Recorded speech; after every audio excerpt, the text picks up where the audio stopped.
தமிழ் வணக்கம். பாருங்கள், நம்ம இன்றைக்கி குப்பைமேனி கீரை சமையல் செய்ய போனோம். குப்பைமேனி கீரை பாருங்கள், சிலருக்கு தெரியும், சிலருக்கு தெரியாது. பாருங்கள், இதோட இலையெல்லாம் பாருங்கள், செடியை பாருங்கள் எப்படி இருக்குன்னுட்டு. செடி இப்படி இருக்குது, இலையெல்லாம் பாருங்கள் எப்படி இருக்குன்னுட்டு. இலையெல்லாம் நல்லா பார்த்துக்குங்க. இந்த இலையை தான் பிரிச்சு பண்ணி சாம்பார் வைக்க போகிறோம். பாருங்கள், இது பூக்கும்போதே பூவோட இலையோடு தான் வரும். இந்த மாதிரி இதுதான் பூவு இந்த இலை இதுதான் பூவோட தான் இலையோடு தான் வரும். பூவோட இப்படி தான் இருக்கும். செடி வளரும் போதே இது மாதிரி இருக்கும். இது எல்லா இடத்துக்குலாம் நிறையா கிடைக்கும். கிராமங்களில் ரொம்பவே நிறைய கிடைக்கும். சீசனுக்கு ரொம்ப கிடைக்குங்கனாலும் இது ரொம்ப நல்லது, உடம்புக்கு நல்லது. இது உடம்புல உள்ள கெட்ட நீர், புண்ணு வந்து ஆறாது. சுகர் உள்ளவங்களுக்கு இது சாப்பிட்டாங்கன்னா புண்ணு வராது.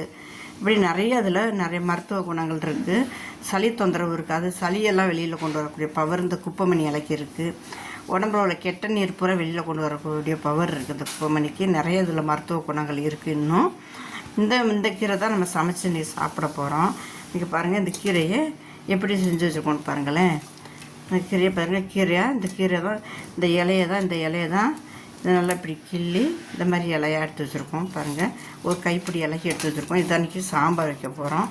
பாசிப்பருப்பு போட்டு இதுக்காண்டி பாருங்கள், பூண்டு தக்காளி போட்டு பாசிப்பருப்பு போட்டு வச்சுருக்கோம். பாசிப்பருப்பு தான் இன்றைக்கி போட்டு வைக்க போகிறோம். பருப்பும் போட்டு வைக்கலாம், பாசிப்பருப்பு தான் போட்டு வைக்க போகிறோம். அது வெங்காயம் கட் பண்ணி வச்சுருக்கோம், ஒரு பச்சை மிளகா கட் பண்ணி வச்சுருக்கோம். பாருங்க, சாம்பார் பொடி, மஞ்சத்தூள், ஜீரக பவுடர் கொஞ்சம் வச்சுக்கோம். இப்போ நம்ம தாளிக்கலாமே. இதை கொஞ்சம் ஒரு சட்டி வச்சு எண்ணெய் கொஞ்சம் போட்டுவிட்டோம். 2 ஸ்பூன் எண்ணெய் போட்டிருக்கோம், கடுகு போட்டிருக்கோம். இப்போ கடுகு பொரியுது. அப்போ முழு உளுந்து போட்டிருக்கோம். கூடவே கொஞ்சம் ஜீரகம் போட்டுக்கிறோம். ஜீரகம் போட்டு தாளிக்கும்போது ஜீரகம் போட்டால் வாசமாக இருக்கும். அதனால் ஜீரகம் போட்டிருக்கோம். அடுத்து பாருங்கள், ஜீரகம் பொரிஞ்சிருச்சு. வெங்காயம் போட்டுருவோம். வெங்காயம் போட்டு நல்லா தண்ணி கிண்டி விட்டுருவோம். இந்த வெங்காயம் வதங்குற அளவுக்கு கொஞ்சம் உப்பு சேர்த்துக்குருவோம். வெங்காயம் கூட உப்பு சேர்த்தோம்னா நல்லாயிருக்கும். இந்த வெங்காயத்தில் உப்பு சேர்ந்துருச்சுன்னா அந்த சமையல் கொஞ்சம் நல்லாயிருக்கும். அதனால் உப்பு போட்டு பாருங்கள். இப்போ வெங்காயம் வதங்கிருச்சு. இந்த பருப்போடு தக்காளி போட்டுருந்தோம் இல்லைங்களா, தக்காளியே இதில் சேர்த்துருங்க. நான் பருப்பு கூட இருக்கேன், தக்காளியோட போட்டுருந்தீங்களா, தக்காளி வெந்திருக்கும். அதை இதில் சேர்த்து நல்லா இப்படி தக்காளியை அப்படியே வதக்கி விட்ருவோம். இந்த தக்காளியே பருப்பு கூட போட்டிருக்கோம்.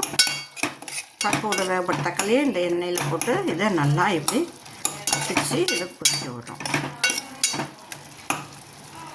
இப்போ கூடவே என்ன செய்கிறோம், இந்த மிளகாய்த்தூள் இருக்குல்லையே, சாம்பார் பொடி, ஜீரகப்பொடி, மஞ்சத்தூள் இதை இதில் சேர்த்துறோம்.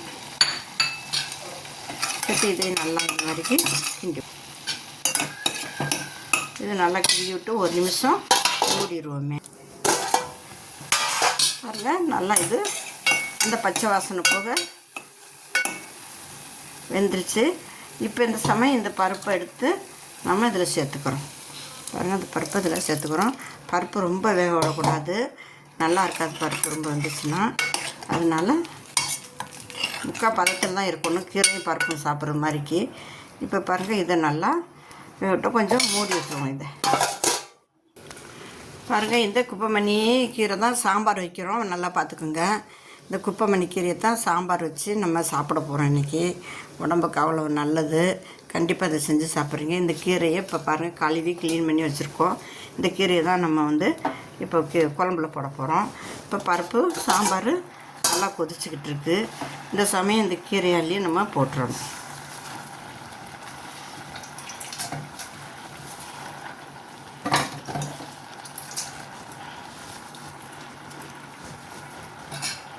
போட்டு நல்லா கிண்டி விடணும்.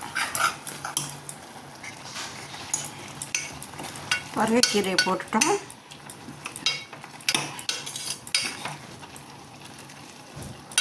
இப்போ மூடி வச்சுருவோம், வேகட்டும், கீரை வேகட்டும். பாருங்கள், கீரையும் பருப்பும் வெந்துகிட்ருக்கு. கொத்து பருப்பு மாதிரி போட்டு வச்சா தான் நல்லாயிருக்கும் சாப்பிட்றதுக்கு. நம்ம பாசி பருப்பும் போடலாம், துவரம் பருப்பும் போடலாம். இப்போ பாருங்கள், வெந்துருச்சு, கீரை வெந்துருச்சு. கொஞ்சம் வேகட்டும். பாருங்கள், இது பருப்போடு இந்த கீரை நல்லா வெந்துருச்சு. நல்லா இருக்குது சமையல். இப்போல்லாம் தரமாக சுள்ளுன்னு இருக்குது. சப்பாத்திக்கு தோசைக்கு சைடில் வச்சுக்கிறலாம், சப்பாத்திக்கு இட்லிக்கு தோசைக்கு சைடில் வச்சுக்கிறலாம், சாதத்தில் போட்டு தட்டி சாப்பிட்லாம். எல்லாத்துக்குமே ரொம்ப ரசம் சாதம் போட்டு சைடில் வச்சுக்கிறலாம். எல்லாத்துக்குமே ரொம்ப நல்லது. இந்த கீரை அவ்வளோ நல்லது உடம்புக்கு. கண்டிப்பாக அதை நீங்கள் செஞ்சு சாப்பிட்றீங்க. உங்கள் ஃப்ரெண்டுகளுக்கு ஷேர் பண்ணுங்கள். தமிழ் வணக்கம்.